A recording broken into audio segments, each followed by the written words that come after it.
Чудил ли си се какъв подарък да избереш, когато искаш наистина да впечатлиш някого? Истината е, че най-запомнящите се подаръци не са просто вещи, а емоции и преживявания. Изкуството е един от малкото подаръци, които носят уникалност и личен почерк. Картина, ръчно изработен предмет, авторска скулптура. Това не е просто подарък, а част от душата на твореца. Защо да избереш изкуство? То е уникално. Няма да намериш две еднакви произведения. То е лично. Всяка творба носи история и послание.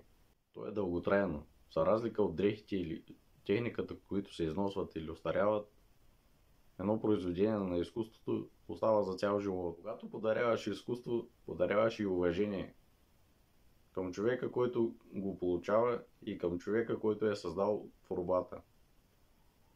Ако искаш да избереш подарък, който ще остане в сърцата на близките ти, потърси именно света на изкуството.